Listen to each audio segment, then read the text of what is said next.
Hello friend, welcome back to Jayshree education. Welcome back to everyone. और कैसे हैं आप सभी लोग? आशा करता हूँ अच्छे होंगे, कुशल होंगे, मंगल में होंगे।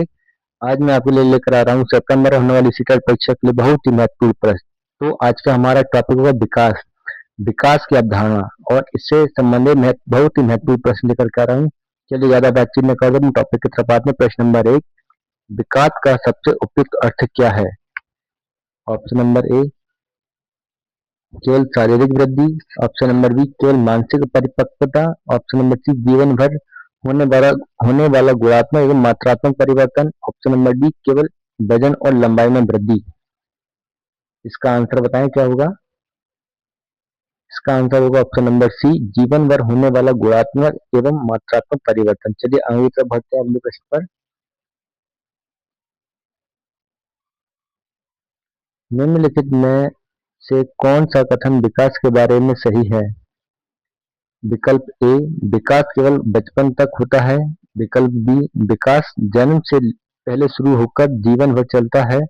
ऑप्शन नंबर सी, विकास केवल विद्यालय में होता है। ऑप्शन नंबर डी, विकास केवल आनुवंशिकता पर निर्भर करता है।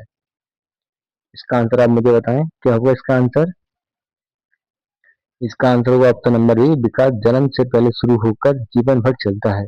Option number B is the correct answer. चलिए अगले प्रश्न पर आते हैं।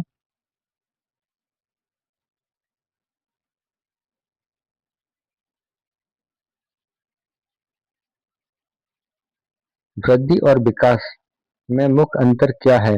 दोनों समान होते हैं। ऑप्शन नंबर बी, वृद्धि मात्रात्मक, विकास गुणात्मक एवं मात्रात्मक दोनों है। वृद्धि केवल मानसिक होती है। ऑप्शन नंबर डी, विकास केवल शारीरिक होता है। तो बताएं इसका आंसर क्या होगा? इसका आंसर होगा ऑप्शन नंबर बी, वृद्धि मात्रात्मक, विकास गुणात्मक एवं मात्रात्मक दोनों है। चलिए अगले प्रश्न पर आते हैं। प्रश्न नंबर 4, विकास की प्रक्रिया कैसी होती है? एक प्रकार विकास किस प्रकार से होता है? ऑप्शन नंबर सतत होता है, असतत होता है, निरंतर होता है, आकस्मिक होता है, अनिश्चित होता है। तो बताएं इसका आंसर क्या होगा? इसका आंसर ऑप्शन नंबर बी, निरंतर। विकास एक निरंतर प्रक्रिया है। चलिए अगले प्रश्न पर आते हैं। विकास का कौन सा सिद्धांत बताता है कि प्रत्येक व्यक्ति की विकास गति अलग हो सकती है? समान विकास का सिद्धांत, व्यक्तिगत भिन्नता का सिद्धांत, परिपक्वता का सिद्धांत, अधिगम का सिद्धांत। बताएं इसका आंसर क्या होगा? इसका आंसर पूछा जा रहा है प्रत्येक व्यक्ति की विकास की गति अलग अलग होती है। इस शब्द को पढ़कर आप समझ सकते हैं, यानी व्यक्तिगत भिन्नता का सिद्धांत है। हर व्यक्ति की विकास की क्रिया अलग अलग होती है। विकास हर किसी का एक समान नहीं होता है। तो इसका आंसर व्यक्तिगत विभिन्नता का सिद्धांत। Option number B is the correct answer होगा। चलिए अगले प्रश्न पर आते हैं। विकास का कौन सा पक्ष शारीरिक, मानसिक, सामाजिक और संवेगात्मक सभी क्षेत्रों को सम्मिलित करता है? एकांगी विकास, समग्र विकास, सीमित विकास, स्थिर विकास। मुझे बताएं इसका आंसर क्या होगा? इसका आंसर होगा ऑप्शन नंबर बी, समग्र विकास। समग्र विकास संवेगात्मक यानी सभी जिस प्रकार के विकास हो, शारीरिक, मानसिक, सामाजिक, संवेगात्मक सभी विकासों में सम्मिलित होता है समग्र। बिना समग्र विकास के बालक का विकास संभव नहीं है। चलिए अगले प्रश्न पर आते हैं। इसका आंसर ऑप्शन नंबर बी होगा। निम्नलिखित में कौन सा विकास गुण नहीं है? क्रमबद्धता का विकास, निरंतरता का विकास, व्यक्तिगत भिन्नताओं का विकास या पूर्ण असमानता का विकास।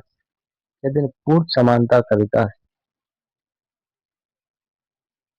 आंसर क्या होगा? Option number D is the correct answer होगा इसका। चलिए अगले प्रश्न पर आते हैं। विकास की प्रक्रिया मुख्यतः किसके प्रभाव से होती है? विकास किसके माध्यम से होता है? केवल वंशानुक्रम के माध्यम से होता है, केवल पर्यावरण के माध्यम से होता है, वंशानुक्रम एवं पर्यावरण दोनों के माध्यम से होता है, या केवल विद्यालय के द्वारा होता है, बच्चे के विकास से होता है? सिंपल क्वेश्चन, ज्यादा टफ नहीं होगा। तो इसका आंसर ऐसे प्रश्न पूछ जाएंगे सीटेट परीक्षा में आपसे। इसका आंसर ऑप्शन नंबर सी, वंशानुक्रम पर्यावरण दोनों के द्वारा ही विकास प्रभावित होता है। चलिए अगले प्रश्न पर आते हैं। विकास का क्रम क्या है? विकास जो बालक में विकास होता है किस अवस्था से होता है, कहाँ पे चलता है? ऑप्शन है शिशु, किशोरावस्था बालक, किशोरावस्था शिशु बालक, शिशु बालक किशोरावस्था में बालक, ऑप्शन नंबर डी बालक, शिशु, किशोर अवस्था। यानी कि एक क्रम पूछा जा रहा है, तो इसका आंसर पहले बालक शिशु होता है, फिर बालक होता है, फिर किशोर बनता है। Option number C is the correct answer होगा। ये हमारा आज का आखिरी प्रश्न है। विकास के संबंध में कौन सा कथन सही है?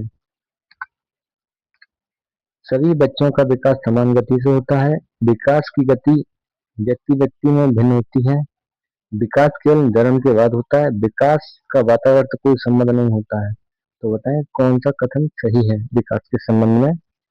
इसका आंसर क्या होना चाहिए आप बताएं मुझे। इसका आंसर होगा ऑप्शन नंबर ई, विकास की गति व्यक्ति व्यक्ति में या प्रत्येक व्यक्ति में भिन्न भिन्न होती है। Option number B is the correct answer. चलिए, तो आज के लिए इतने ही काफी प्रश्न काफी थे। अगर मुझे आप लोगों से रिस्पॉन्स अच्छा मिलता है तो मैं एक वीडियो और शाम के समय और डालता हूँ। चलिए, देखने के लिए धन्यवाद।